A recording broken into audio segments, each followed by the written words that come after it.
Jane, do you want to give yourself a little introduction? Tell the people who you are and what you do. So, yeah, I'm Jane. I'm founder and CEO of Purple Cubed, and I also recently founded, along with my team, a sister company called Wellbe. Wellbe is a wellbeing app around self-assessment of your wellbeing. Purple Cubed looks after consulting around being a great place to work, employee engagement, culture, and the like. Very practical, very pragmatic. We also work with leaders on how to be have the right skills for today, less in a training sense, more about coaching. And then we've got quite a big software business that underpins all of the other work we do, helps people to communicate, plan their own careers, plan their own success, etc. I also write and comment and do things with universities and various other stuff. Amazing. Well, I feel like I'm already in really safe hands, which is nice. That's a good start. So we're going to talk about the first 90 days in any new job. And we've all been there. We've all been through that process. And for some of us, it's been really successful. And some of us, it's maybe been a little bit more challenging. But we're going to think about how we can help the good folks who are watching and some advice and tips that we can give them. So I guess if we start off with onboarding, really, onboarding's a really interesting starting point. Different people have different versions of that. What does onboarding mean to you? For me, it's about clarity. It's about saying to the person that you've just employed, this is exactly how we do things around here. And this is exactly how we expect you to do the things we do. And these are the outcomes that we want. And I think people spend quite a long time and a lot of resource on onboarding. I'm not sure they all always give that level of clarity. So an example would be sometimes you turn up and you get an 18 pages of a contract to read before you do anything, and it doesn't make your heart sing with joy. But I would say to anybody who is in this situation of being onboarded because you may have had to change jobs or you're looking for a job, then I think just remember that onboarding is sort of setting the tone for the future, both for the employer, because you as an employee are thinking, do I really want to make my career here, or will I just do it until I get something better?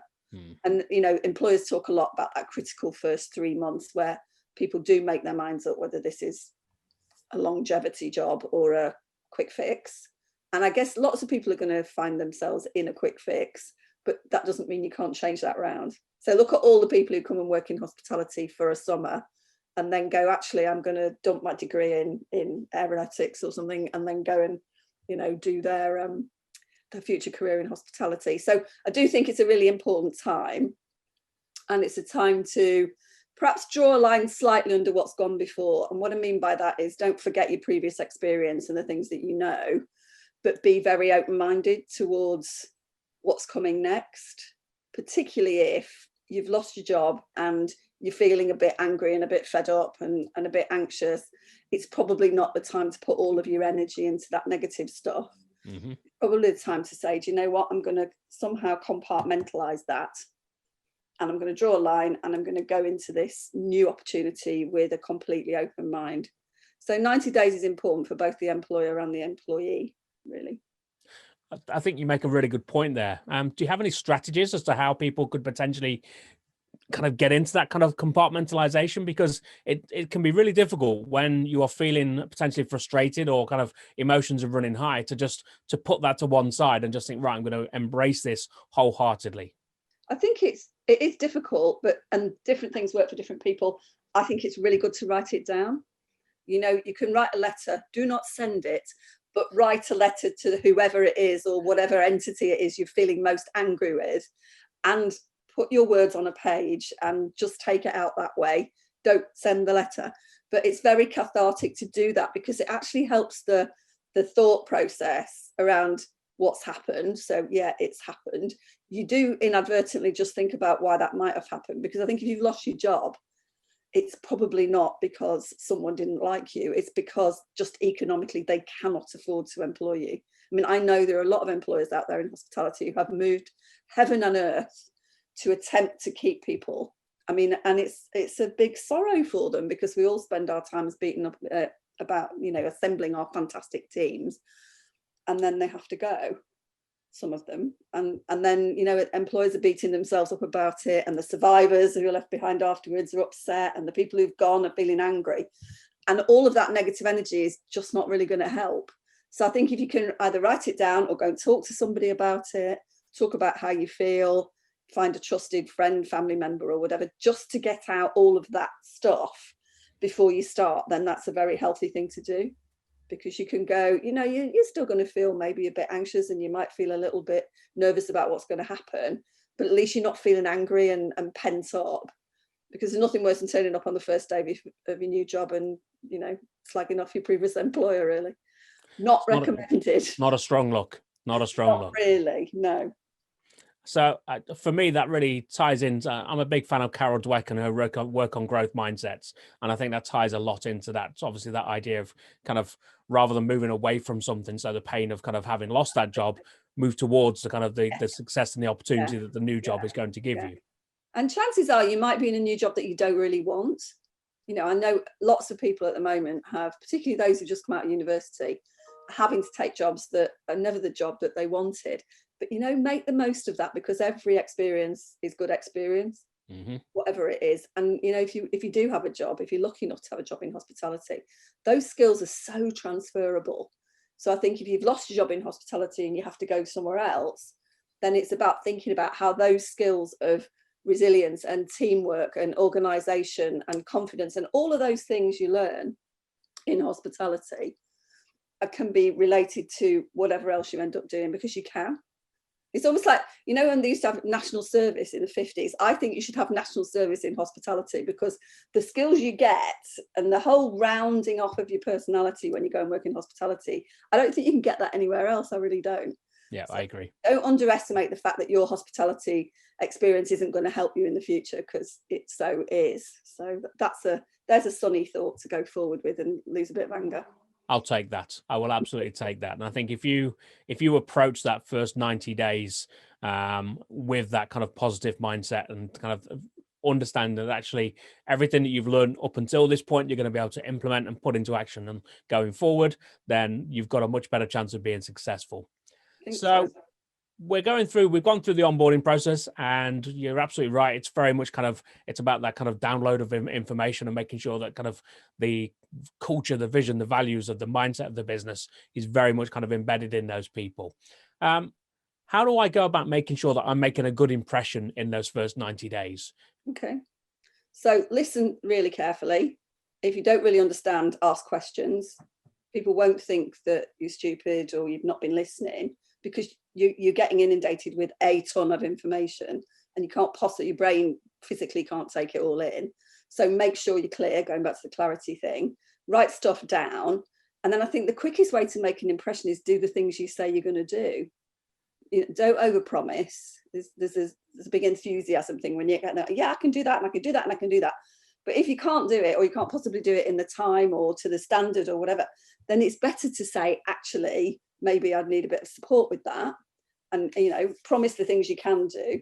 And also, if you find inadvertently, 2 weeks along that you can't deliver what you said, quickly go and tell people. Don't wait till the day before and then panic and stay up all night and not do a very good job on it. So I think, do what you say you're going to do and get organised, get super organised, and whatever works for you. I do lists, use the diary, etc., whatever. But I think do that. Another thing you can do is be helpful. I'm not saying you have to be super creepy and running around making tea for everybody, but do random acts of kindness. If you offer to make someone a cup of tea or whatever it happens to be, do you think people think that's really nice and helpful? And, do not stand around waiting for someone to tell you to do something else. Look around you and think, what can I do to help? How could I help somebody else? Because, if you're standing there waiting to be told, it makes you feel super awkward and you're not making a great impression. So find a balance between helping but not being too, don't overdo it. Well, I think anytime that anybody turns up with a cup of tea for me, then they're going on the good list. They're going on the good list. So. It's never a bad place to be. I think so. I mean, it's just those little things that just help, isn't it? They make the difference. Yeah, I think so. And I think obviously you want to value your previous experience, but go with the flow for a bit. Don't turn up and on the first week start going, well, we didn't do it like that where I worked before, or I don't think that's going to work. Just go with the flow for a bit. Observe. It's like anything. When you say to people in a new job, what would you do in an interview, you want them to say, well, actually, I'd look and I'd learn, and then I'd make some conclusions, and then I might make some helpful suggestions if that's appropriate, rather than, you know, going at it with all of your previous experience, because company cultures are very different, ways of doing things are very different. So be prepared to learn. And as I say, don't throw away everything you knew before, but, you know, it's a whole new world now. So we're all learning. It can be a challenge to walk that line, isn't it? It's a fine line between kind of, you've got all that great experience from previously, and you want to be able to demonstrate that and show that as much as you can, but you don't want to be going too far. So you don't want to be that guy. How do I walk that fine line between kind of giving the stuff that I think could be really useful, but then respecting the fact that actually I'm new to this place and I just need to take it on board as much information as I can? Yeah, I think you bide your time. You pick your battles. I'm not saying anything should be a battle, but if there's something that you feel really strongly about and you genuinely think could be better, then it's worth saying, actually, I've got a suggestion. Do you want to hear it? If they say no, then don't give the suggestion. Their loss. You know, you'll do that a few times and you think, actually, I'm going to start looking for a new job now. But, you know, most good employers would want to hear your suggestions. But also don't just say, I think you should do it like this. You need to almost, you know, prove the business case. So in other words, here are some options. I think this one would work because here's the evidence from, you know, whatever the source of evidence is. Or, you know, we did do that in my previous business and it increased sales by 20%. Oh, good. Who wouldn't want that then? You know, use the numbers and use the evidence, but don't have 10 a day, you know, because it's exhausting for people who are busy. They haven't got the brain capacity to think things through all the time because they're trying to do everything else. So a good time to do it is when you've got a one-to-one with your line manager or whoever. And at the end, you could say, actually, I've had a few ideas. Do you want to hear them? And if they're going too busy right now, then say, okay, maybe next time. You've got to play the long game, really. Yeah, I think it's about patience, I think, and knowing when is your right time to kind of be able to express those thoughts and those ideas. Yeah, because if you're a busy manager and you've got 10 people working for you and 10 people are giving you ideas all day, it's pretty exhausting. And, you know, just because you think your idea is great, it might be not great at all. And that person's then got to take time either letting you try it out and letting you fail, or probably what will happen is then explaining why it's not going to work, and it's pretty exhausting. So you've got to put yourself in other people's shoes, and I think that's a massive one for the first 90 days actually, is instead of thinking they are exactly like you, because they're not, is think, if I was in that person's shoes and I was going to approach that person, how would I do it? And it's just having a bit of empathy, really. That's the key, isn't it? And I think it's really easy in those first 90 days to get caught up on kind of how you're feeling. You know, you're feeling quite stressed. You're feeling a little bit kind of potentially overwhelmed. So it becomes all about you rather than kind of thinking, right, what about the people around me, the people who are teaching me, the people who are training me? How are they kind of dealing with this situation right now? Am I their only person they're teaching, or are there maybe 2 or 3 others that they've got to kind of do this with? Yeah, exactly. And they've got a whole list of new stuff they've got to do now in the way of cleaning and process and all these new things, as well as their old job, and as well as the fact they've probably got a depleted team. So you do have to understand that, I think, and be a bit sympathetic and empathetic towards it. Empathy is I mean, it's the word of 2020 for me, I have to say. It's kind of, Really. it's definitely. That and kindness. Just be kind. And you know what? In those first 90 days, kindness is absolutely key. Absolutely key. And again, on both sides, you know, it's kind of when somebody's taking the time to share knowledge with you, thank them, show some appreciation, show them the courtesy that they're taking that time. Yeah, exactly. Yeah, it's not a privilege, you know, that someone's going to take 3 hours out to show you how to do something. You know, it's I mean, it is a privilege. It's not a, you know, a thing that you can just expect people to do. So if you did say thank you so much, I really enjoyed that and I learned loads, would be much nicer than you just going off to do your next one, really. Yeah, absolutely. We've touched on onboarding. We've talked about kind of how we're going to make the best out of that. We've touched on how to make a good impression. Maybe we're 60 days into that 90 days and I'm not maybe having the best time. And I'm at a position where I'm thinking, I don't like this new job. What are your thoughts around that? Have you got any hints about how I could manage that? Yeah, I think absolutely write down or talk to somebody or both about what it is you don't like specifically, because sometimes it's a gut feel and you do have to sit and think about what it is. So you can do it the old fashioned way and do a piece of paper with pros and cons, you know, all the things I do like and all the things I don't like, because some of the things that you don't like might be a tiny part of the job, or it might just be something that doesn't fit with your personal value system. So you need to work out how, you know, whether that's a deal breaker or not. Because if someone's asking you to do something that absolutely you fundamentally do not agree with, and that's not going to change, you should talk to them first and see if it might change. Then maybe you do need to go somewhere else. But I always believe that if you talk it through or think it through with yourself or a friend, and then go and talk to the person that can make a difference. So do not go and tell your 10 colleagues how unhappy you are and what's terrible about this place. Just we have a rule in my business called talk to the one person. So if you're unhappy about anything, you have to go and talk to the one person who can most influence that and change it for you. I love and that. It's not always your boss, and it's not always your best friend. It might be somebody completely different. But what you're not allowed to do is go and talk to everybody else about it, because that is poisonous and it disengages other people and it does nothing for your reputation. And we all know that people like having a good old moan, but this is not a time to be doing that. You know, go home and moan to your dog or your cat, because they don't mind and they love you anyway. But yeah, certainly. And they're not listening most of the time. So you're just getting it off your chest. That's the Get it simple off your answer. chest. But And yeah, that's more think often about not what we need to do, isn't it? Yeah, absolutely.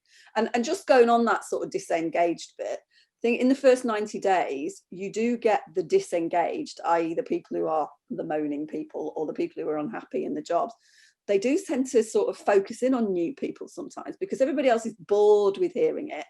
So you're new, they may be showing you how to do something, and they start having a bit of a go about something or complaining about the manager. Or I think you've just got to walk away from that, because it's so easy to get drawn in, especially if you're a nice person. You think, oh, maybe I could help, maybe I could listen.